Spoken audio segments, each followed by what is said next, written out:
Hey friends, welcome to Bokeh, a podcast exploring the ever-blurring lines between the personal and business lives of professional photographers.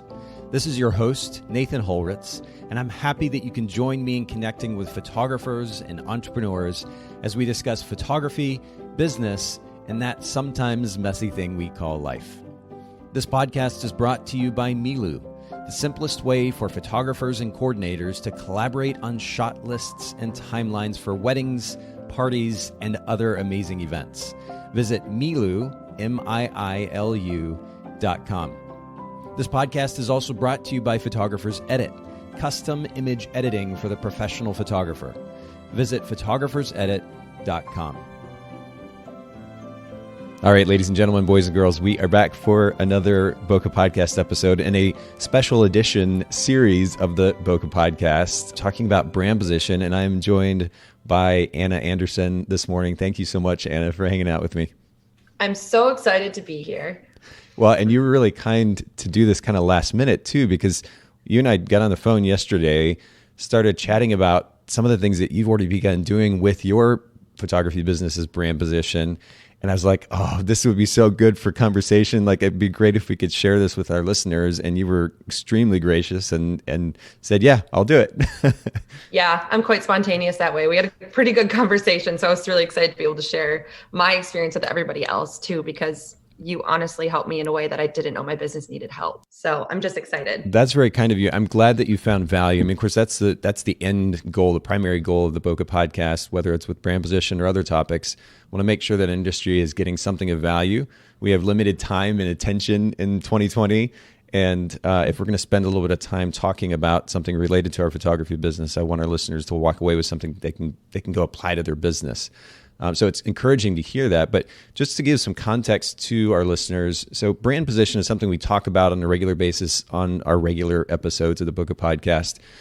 These consultation episodes, I want to dig into the topic in more depth so that those of you listening in can understand on a very practical level how to apply this concept of brand position to your business, how to think about it, how to look at your competition, and then ultimately how to start thinking about what that brand position might be for your business specifically in your market. So that's the thought process here. It is meant to be very much a conversation. So at the end of the episode, we may end up with a very distinct, clear brand position statement that Anna might be able to walk away and use immediately.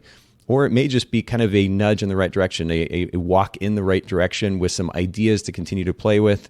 But ultimately, what I want to do here is to give everybody an opportunity to better understand what brand position means, practically how to apply it. And hopefully Anna will be able to walk away with something that's really helpful for her business too. To give further context, brand position, just very simply, is the unique value proposition your business represents in your market. Again, the emphasis is on the word unique there. I've had a lot of conversations with photographers who I ask, hey, what makes your photography business different?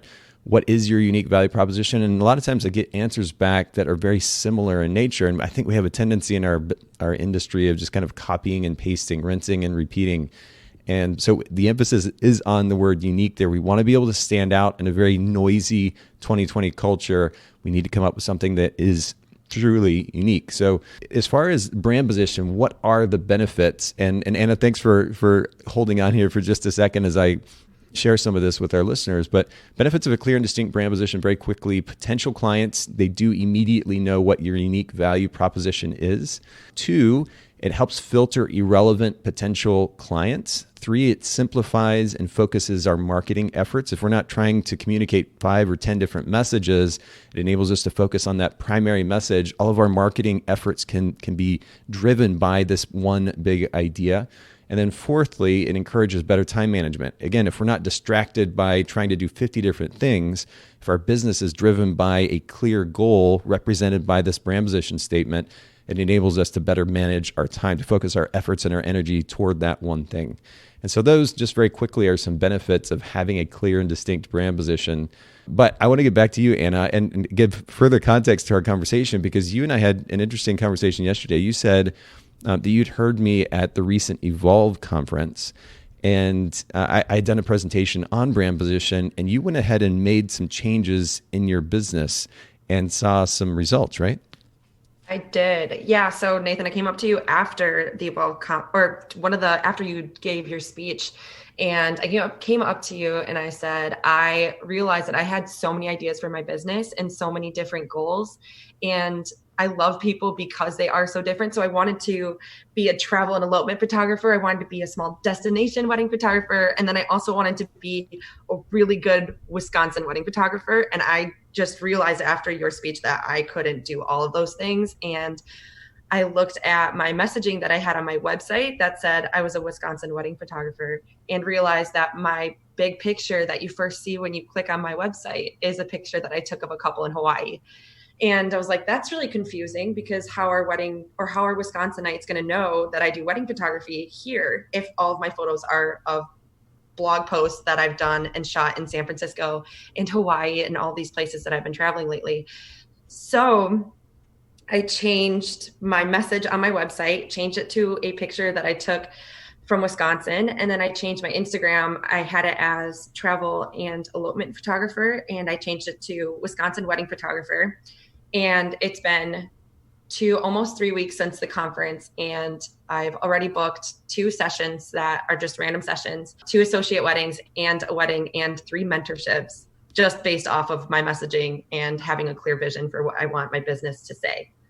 Which is huge. And first of all, I do want to give you credit, though, because I'm sure that the brand position plays a significant role in this. Your personality, your presence plays a significant role in this, too. I'm absolutely certain. You're really easy to talk to. You've got this great energy about you. And so I'm sure that really translates. But it's encouraging, again, to hear how this idea of a brand position, a clear and distinct brand position, can begin to make a difference in a business. And I want our listeners to be aware of that as well. But then the other thing that you said to me was, I want to continue to refine my messaging.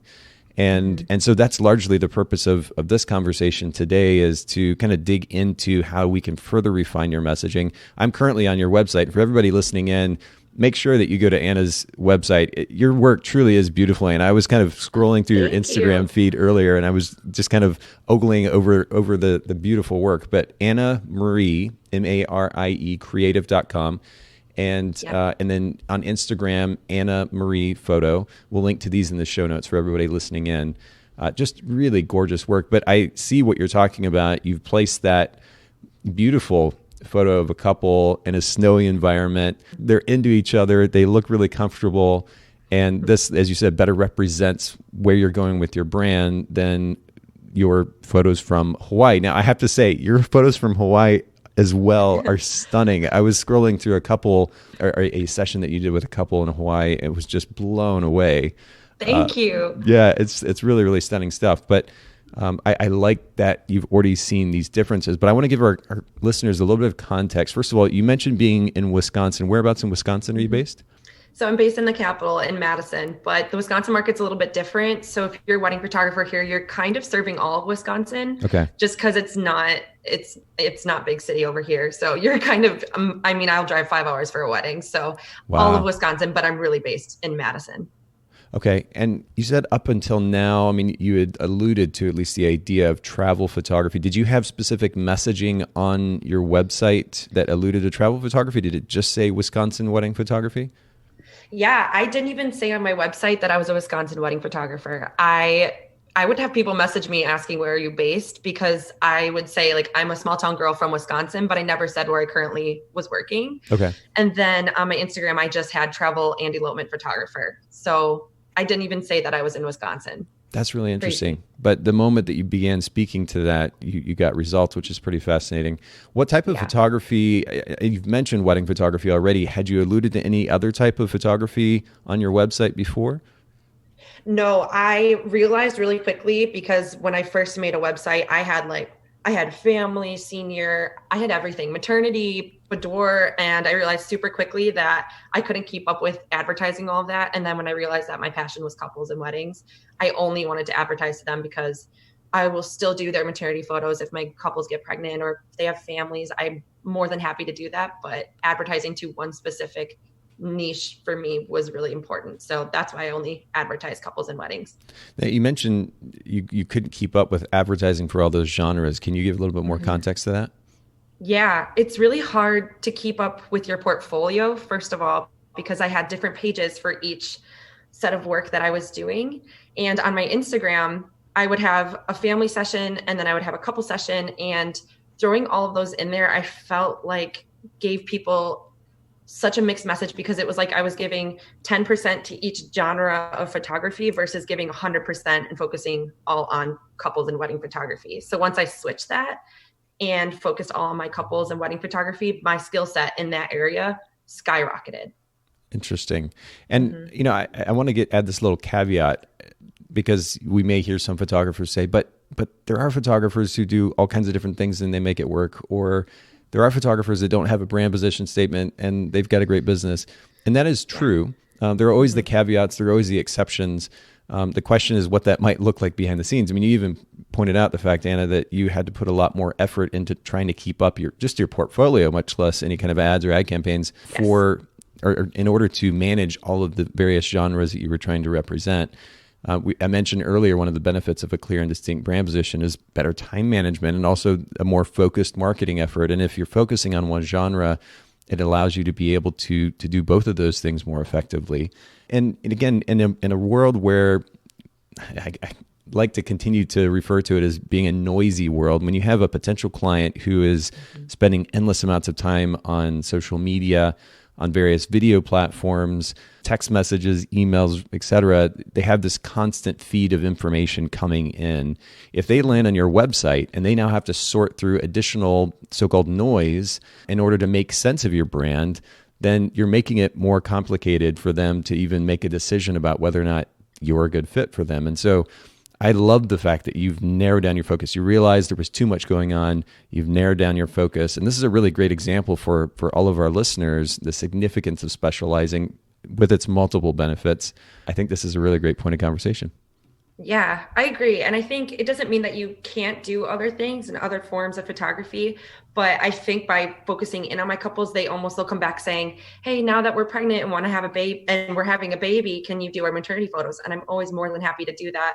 But if I start sending out all these different messaging, like I said, I think it just confuses people. So yeah, you're totally right. There's people that are doing things that are not brand positioning, and they're specializing in all sorts of different photography and they're doing great. But I think having a really clear and precise message is what gets you your target audience of the people that you really, really want to work with. Yeah, brand position is a tool, or brand position statement and distinct messaging is a tool. And that tool, the benefit of the tool ultimately is it makes your life easier as a photography business owner to get your brand out there, to effectively communicate what value you offer so that you can book clients more effectively. There are certainly many other tools that we can use as photographers in order to build our business. So again, this isn't the end all be all, but what I've seen in the industry is that there's a lot of confusing messaging or just a lack of messaging that's going on. And so I think that photographers that begin to incorporate really clear and distinct messaging, it'll make their lives easier when it comes to trying to book new clients. And that's really largely the significance of this conversation. So you do specialize in wedding photography. What would you say, and I don't know if this is something that you were actively communicating to your clients previously or just something you were thinking about internally, but what would you say currently makes your photography brand unique to your local market? And I say local, I know Madison, if you're in Madison, you said really you're just photographing the whole state of Wisconsin because the population's not high. But what would you say makes your photography brand unique, I guess, in the state of Wisconsin? Yeah, so what I used to have on my Instagram is it was honest, authentic, and a damn good time. That was kind of what I put out into the world. Yeah. And I think it was you and I that had this conversation that was like, but what does authenticity actually mean? Or what does honesty mean? So I really had to start thinking about that. But with my clients, one thing that is so important to me is I love the photos and I love that part of the creative work, but the client experience to me is everything. And to me, that's why I cost more than an average photographer, is because you're not only getting awesome photos from me because I love what I do, but you're also getting a really cool experience with a lot of surprise moments that you're not expecting from a wedding photographer, because I'm just so much more than a wedding photographer. So I think that's what really makes me different in this market. A lot of people just want to be a photographer because wedding photography is great money, but I really truly want to connect with people and impact them in any way that I possibly can. Because like you said, we live in such a noisy world that to have a couple put down their phones for an hour and ask them really silly questions like raspberry her in the neck or booty bump each other until you fall down, something like that is creating memories and connection in such a disconnected world. So yeah, the connection and the client experience to me is just what I love most about wedding photography. Yeah, you mentioned this idea to me yesterday during our phone call too. And actually on the homepage of your site, for those of you listening, and if you scroll down the homepage of Anna's site, there's a little section that says get to know me. And you say, what makes me love what I do is connection. I want to make you feel so comfortable you forget my camera and I are there. So feel free to kiss a little longer, shake your hips a little more. I want to bring out your love in a way that no one else has by making moments linger and prompting you with questions that make you love your partner even more. But that idea of helping them feel comfortable enough to be able to feel free to connect in front of the camera, it seems like that's kind of the theme.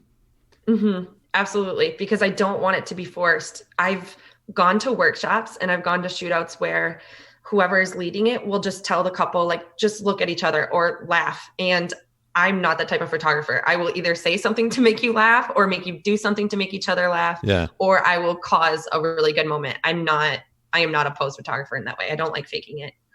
You mentioned the prompts, and you've actually written a blog article. We'll link to it in the show notes about 5 of your favorite prompts that you'll give couples. I was looking through this article, and it's really, really great, actually. And you show various examples of different couples and how they responded to the prompts. But one of the things you said to me on the phone yesterday was that you'll give these couples the same prompts, but you get different results because they're all different. Everybody is different. Their personalities are different. Their stories are different. And as a result, the results, the photographic results are different. Yeah, it's incredible. First of all, thank you for reading my blog post. That just made my whole day. It's actually a really valuable asset. And I'm going to make sure that we link to it in the show notes for everybody listening in.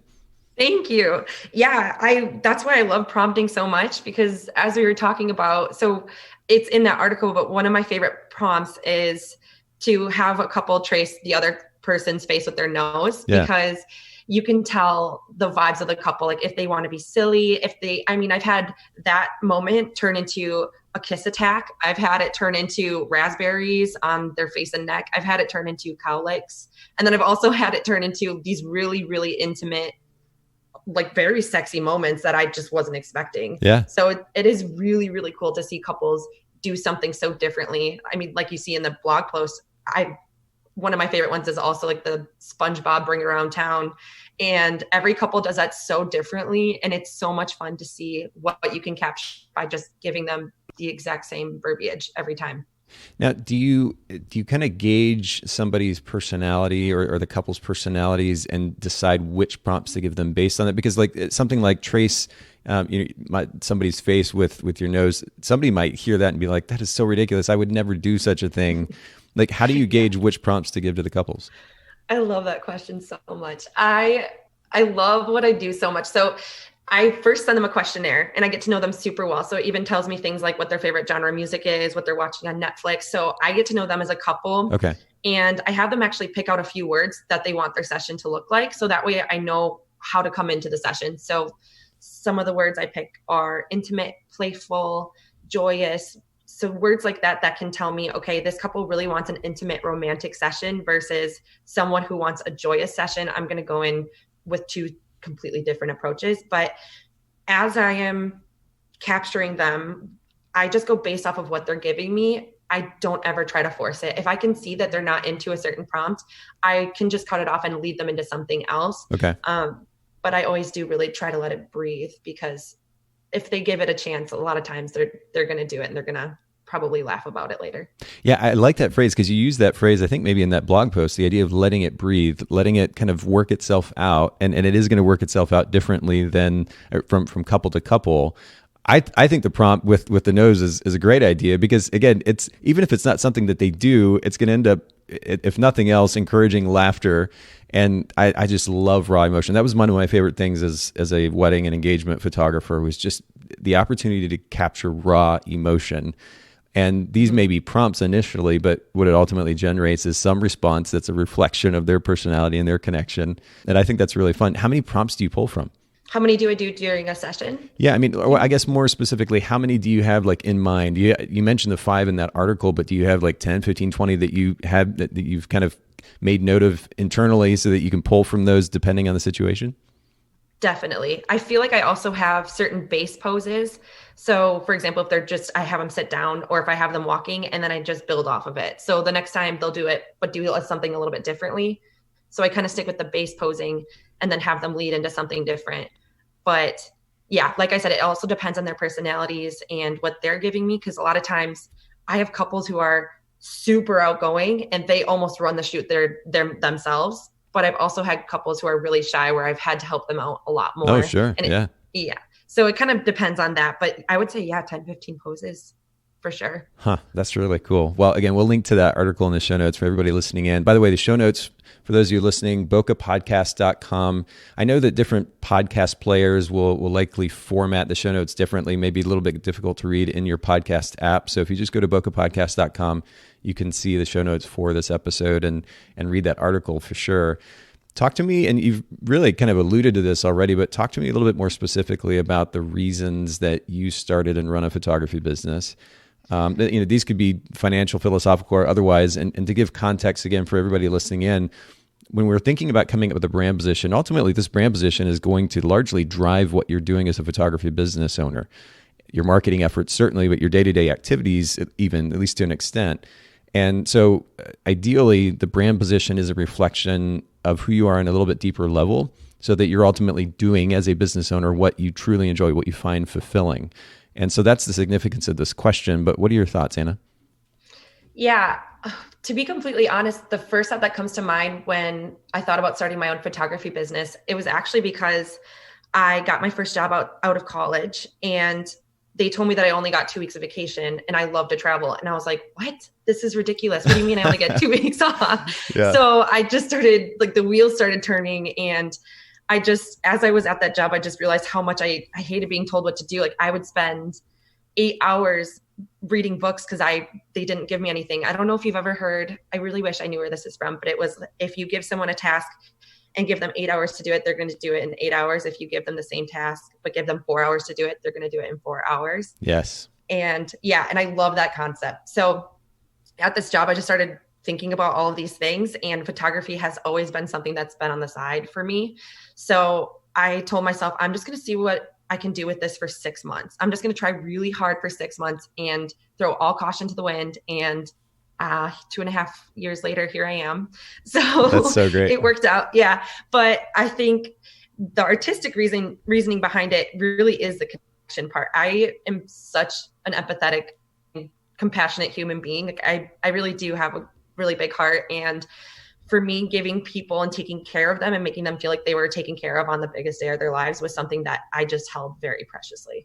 This idea of taking care of somebody, I've mentioned this in the podcast before, but I think that the idea of service has gotten a little bit lost in our industry. We spend a lot of time, and again, this is part of the significance of this conversation around brand position. You go to a lot of photographers' websites, and they spend a lot of time talking about themselves, but the person that we need to be talking about is the client. Donald Miller, in his book, Building a Storybrand, he talks about the significance of making the client the hero of their own story. And that would suggest this focus on the client, the focus on ultimately taking care of or serving the client.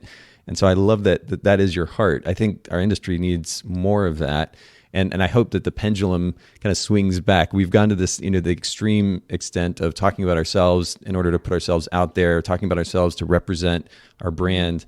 I think focusing more on taking care of the client and ultimately providing an experience, not just talking about, but providing a great experience that centers around taking care of them, serving them, I think is really, really important.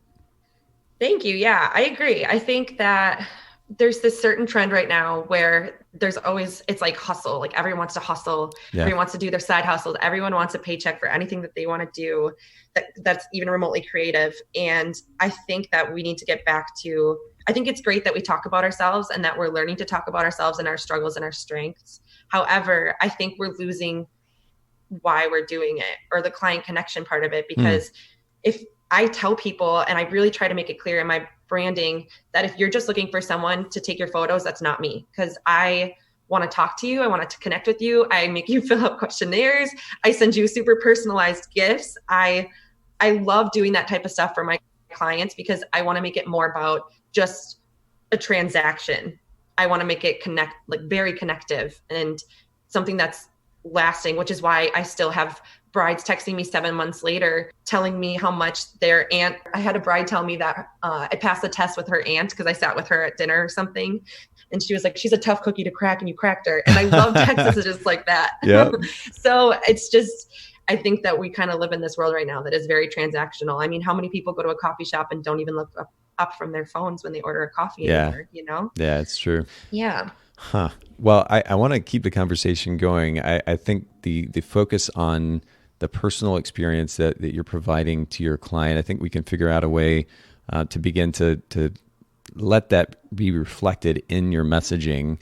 One of the things I want to do, though, and have done in the past as well, is to kind of compare and contrast your brand versus other brands in your market. And of course, we don't mention any business names or photographers' names here, but I did something which was to go through the first 3 pages of a Google search result I typed in Madison wedding photography, and just looking for brand position statements, if they exist at all.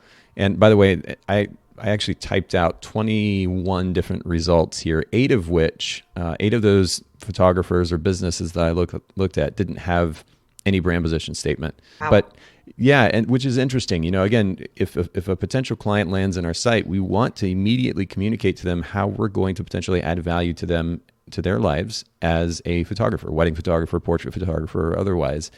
So if you literally have nothing there and it's just pretty pictures are great. They carry significance, but we have potential clients with a really short attention span who, by the way, are seeing 1 million pretty pictures a day on Instagram.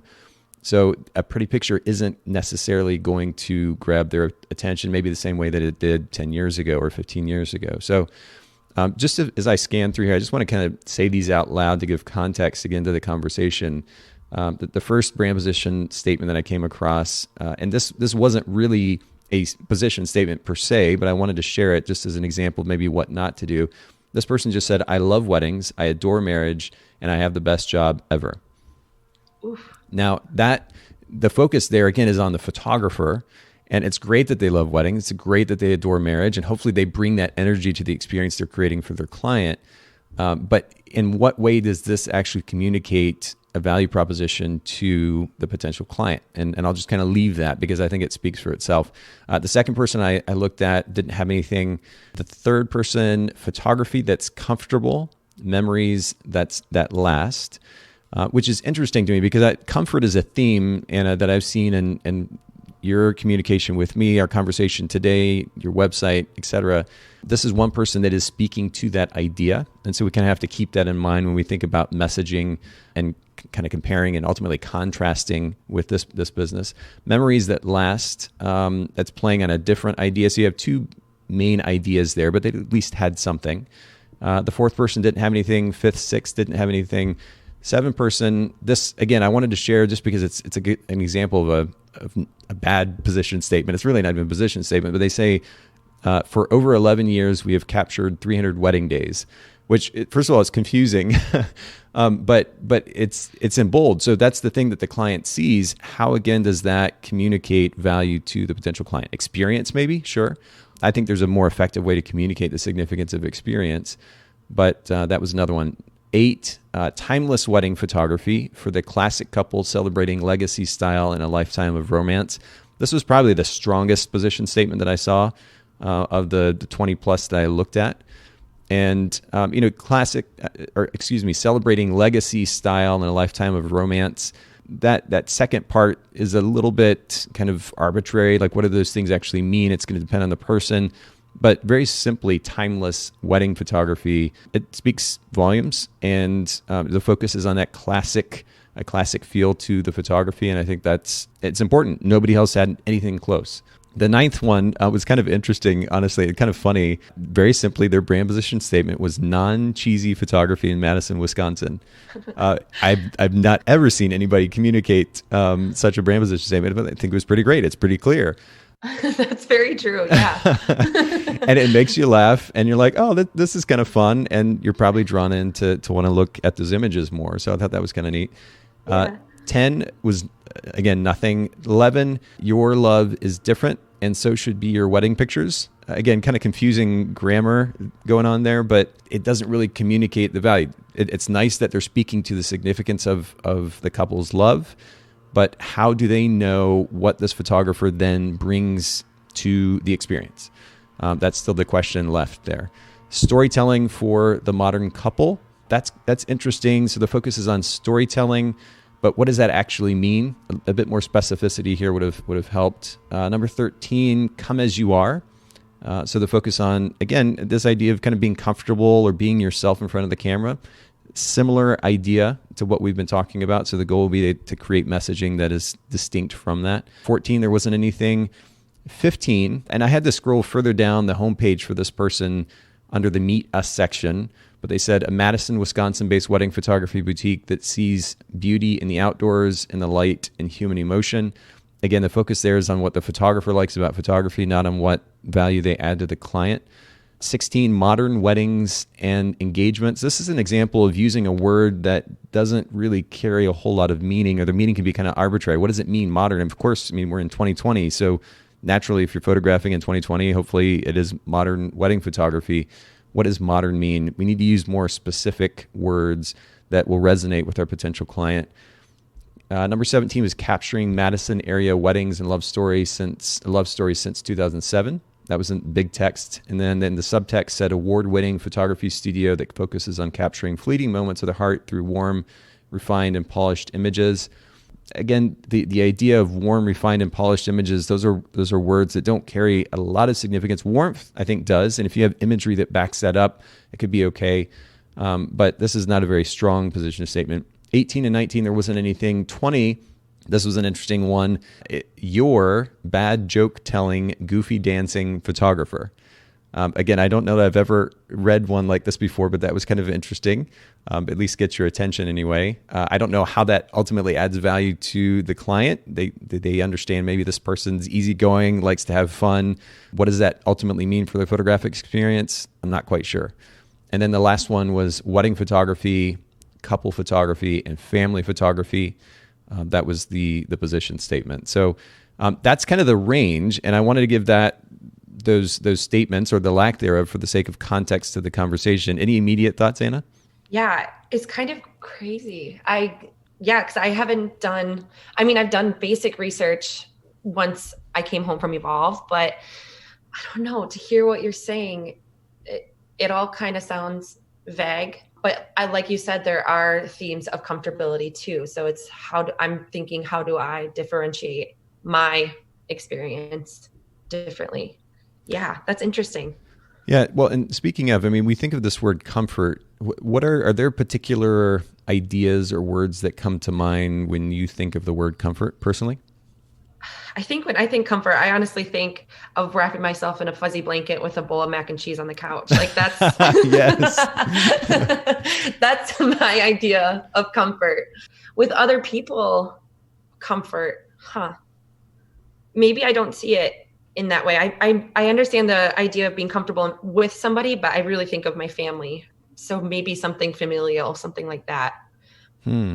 Yeah, or familiar is another word there. Familiar. That immediately comes to mind. I'm going to write that down too. That's kind of interesting. Yeah, because ideally, if we come up with, even if you're communicating, there are a couple of different ways you can come up with a brand position statement. First, you offer a service that doesn't exist. That's going to be a bit tough. I mean, especially as a wedding photographer, you're offering a service that already exists. Right. Another way to go about creating a distinct brand position statement is to offer a variation on an existing service. And I think the example that I gave at the Evolve conference was, and something I've commented about here on the podcast before too, if you say I'm a wedding photographer, there are a million other wedding photographers. If you say I'm a black and white wedding photographer, that immediately creates some distinction. That's a variation on an existing service.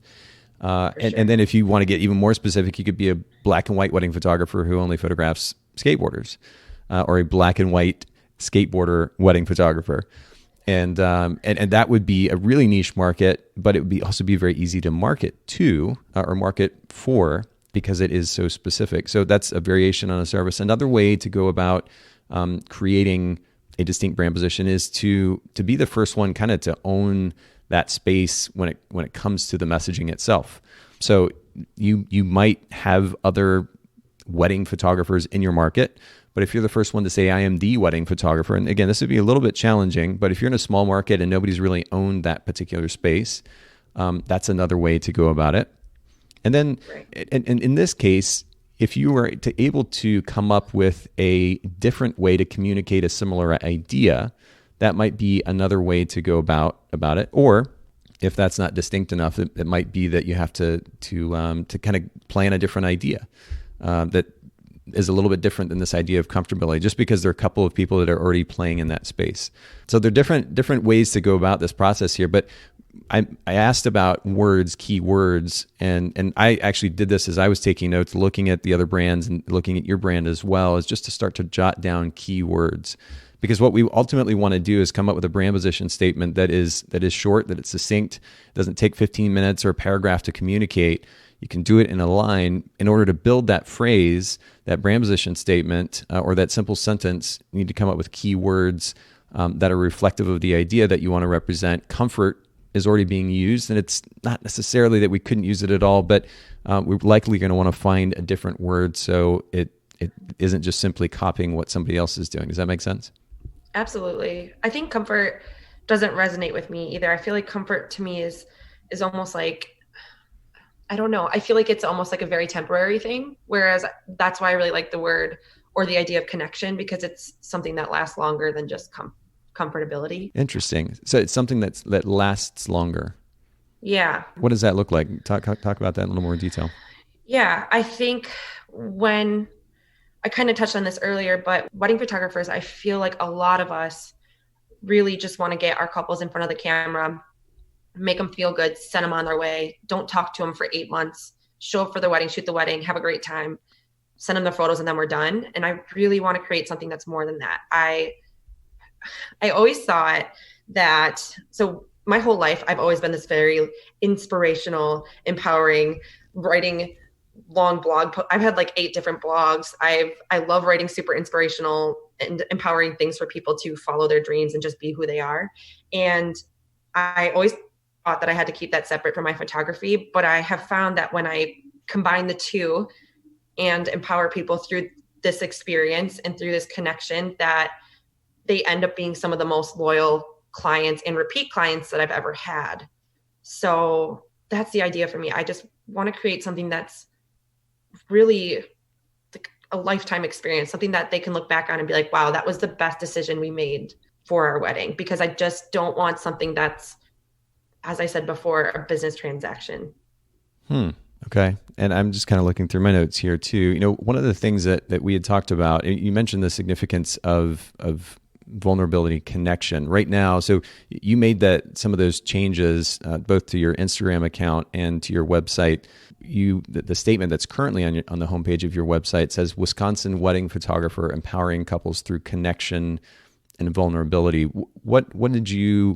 What's the idea there when you talk about the idea of empowerment? It's a word that's become quite popular these days, but it can mean different things to different people. What did you mean by that?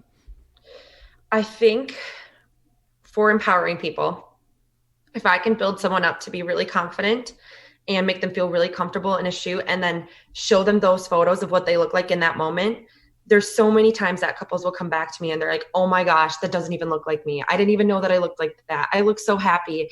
And they see these photos and they're like, I look so good. And in reality, they're just seeing a snapshot of them stepping into more of who they are as an individual and as a couple, because I connect them to get there. Does that make sense? I feel like this is hard to explain. Okay. No, it's good. And, again, the emphasis here is on, I said conversation earlier. It's really almost like a brainstorming session.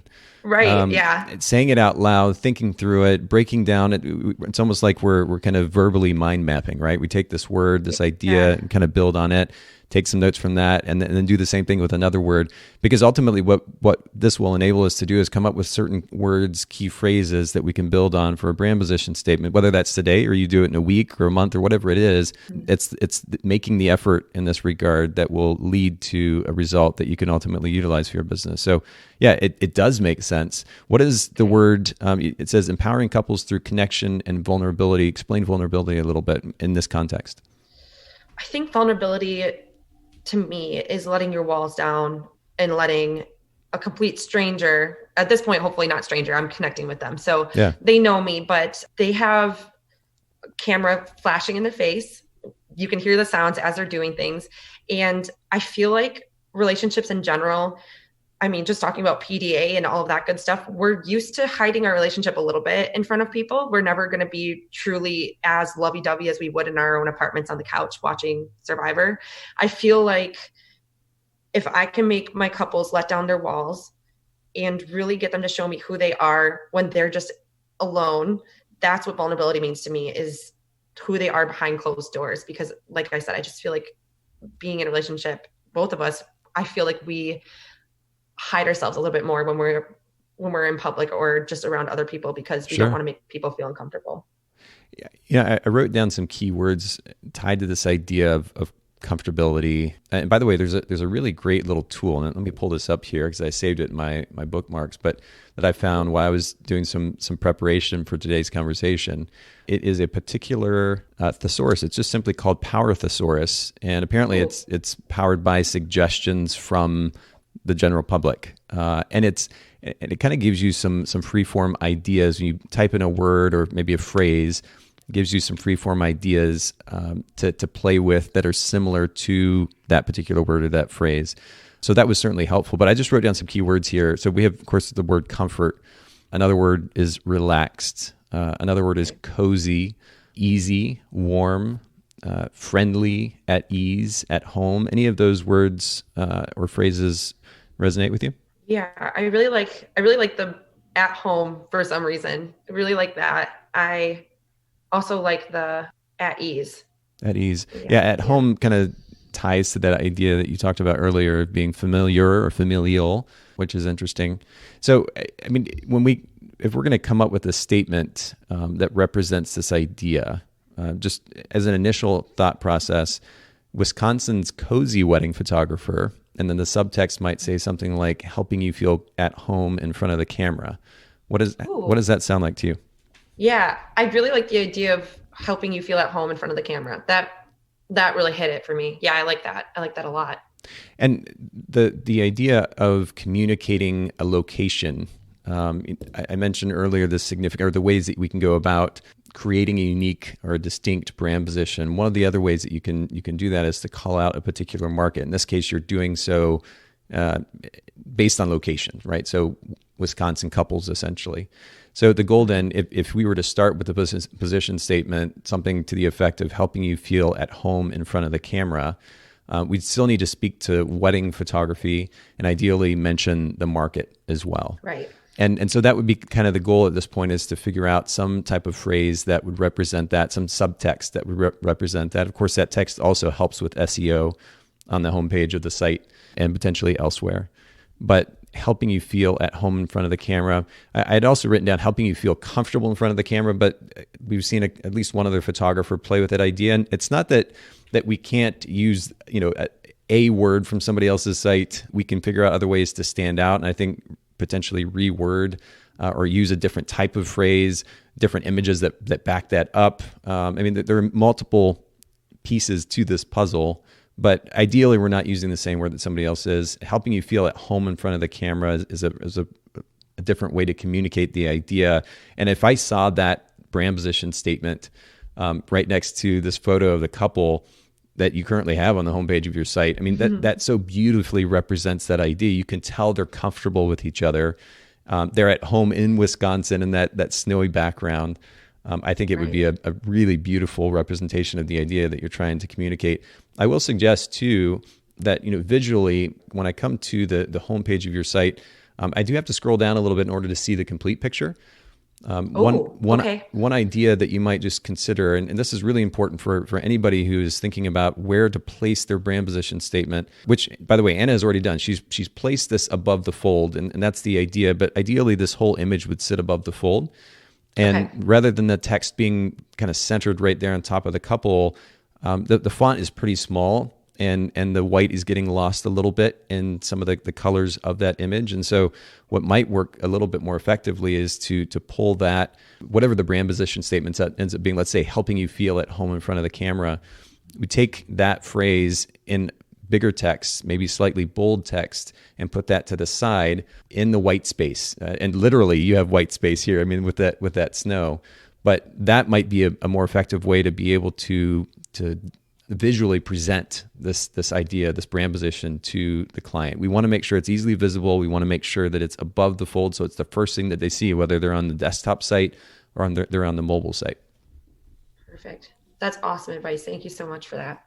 Yeah, and what I might do too is just for everybody listening in is to mock this up. If you'd be open to it, Anna, just mock it up to show everybody what this might look like alternatively.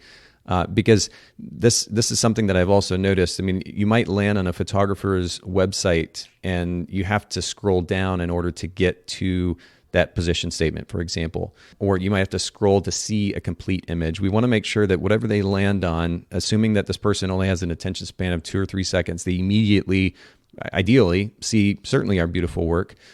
They know how to navigate the site. They see the navigation there, but most importantly, they immediately know the value the value proposition we offer them. And it's really important to do that in text that's easily legible, visible, and as I said, visible there above the fold of the site. I love that. Yeah, please do a mock-up. I would love to see it. Absolutely. Cool. And we'll put that in the show notes as well, just as an example. But do you have any further thoughts on this and this idea of helping somebody or helping a couple feel at home in front of the camera? Any other words come to mind? Any other phrases? I feel like somehow I really want to, and I don't know if this is something that I put in my brand position or something I just really represent more on my website. It's something with the connection. Because I think, with what I have on there now, it can still be kind of confusing. Like, I feel like it's something you really have to think about. Whereas I feel like if I were to put helping you feel at home in front of the camera, people instantly are like, oh, at home, comfortable. Like that. I really, really like it actually a lot. Well, the key or the goal here would be to use words, we mentioned this earlier, that resonate with a potential client. And you had even alluded to this, Anna. You were trying, when you and I chatted yesterday, you were trying to refine the messaging and making sure that you used words that were effective ultimately. And the idea of empowerment, again, it's a popular word right now. So playing on a popular idea, it's not necessarily a bad thing, but it can be a little bit vague. Connection, yes. Not necessarily vague. There might be more colorful words to represent that idea. And I think we've done that with helping you feel at home in front of the camera. Like you said, that idea of being at home, that does kind of communicate the sense of warmth and comfort in a really colorful way, which I think is great. Vulnerability, again, it's a really popular word, but what does that mean? And for a potential client, if they read that and they're like, she's going to make me feel vulnerable, I don't want to feel vulnerable. And so that's true. And so again, I think you're well on your way to a really great statement with something like helping you feel at home in front of the camera, because there's this immediate sense of comfort that's communicated. You can add subtext that specifies the Wisconsin market, that your wedding photographer in the Wisconsin market, and figure out a way to tie that together so it just flows really, really nicely. But I love that you highlight the fact that we need to use words that will actually resonate with a potential client. That they don't have to kind of think twice to understand what it means. I think that's really important. I totally agree. And I think that's what that statement does. Helping you feel at home in front of the camera. I feel like you could digest that really quickly. Yeah, I really like where it's going too, even more as we're talking about it. So this has been a really great conversation. And as I mentioned to everybody to begin with, this is meant to be a conversation. It is a brainstorming session. If this is what Anna ends up with on her site, it's great. If it's a starting point and she ends up with something even better, even better. But I really appreciate you being willing, Anna, to kind of share this conversation with everybody else and the process that you've gone through, are going through. I think you're well on your way to something really, really cool. And I have to say again, your personality, our images should back up our brand position statement. The experience should ultimately back up our brand position statement. Your personality very much carries this idea of helping people feel at home, feeling comfortable. That kind of energy is not something you run across all the time, but it's really, really great. You definitely do that. Please don't ever stop that. And I think our listeners will probably sense that as well. Oh my gosh. Thank you so much. That means the world to me. And honestly, I just really appreciate all of the knowledge that you have on this subject, because like I said, in just 2-3 weeks, it's changed my business. So I'm so happy I was able to be here. Well, I'm so glad it's been helpful. For everybody listening in, make sure that you do visit the show notes, bokehpodcast.com. We'll post the various resources that I mentioned today during this conversation. We'll also post that mock-up just to kind of give you an idea, kind of compare and contrast, to show you how you might visually present for your site, how to more obviously position the text, a little bit larger font, in a way that somebody can ultimately land in your site and immediately see that brand position message. It's going to be really important. We'll post that in the show notes as well. Again, if you just go to bokehpodcast.com, you'll be able to see that. Anna, thank you again. Make sure everybody to visit Anna's Instagram, Anna Marie Photo. We'll link that in the show notes. I really appreciate the conversation, Anna. Thanks, Nathan. Thank you so much for listening to the Bokeh Podcast. Will you let us know what you thought by leaving a review of the podcast in the Apple Podcast app? And I'd love to hear from you personally with your thoughts about the podcast and suggestions about future topics and guests for the show. My email is nathan@photographersedit.com. The Bokeh Podcast is brought to you by Milu, the simplest way for photographers and coordinators to collaborate on shot lists and timelines for weddings, parties, and other amazing events. Visit Milu, MIILU.com. This podcast is also brought to you by Photographer's Edit, custom image editing for the professional photographer. Visit photographersedit.com.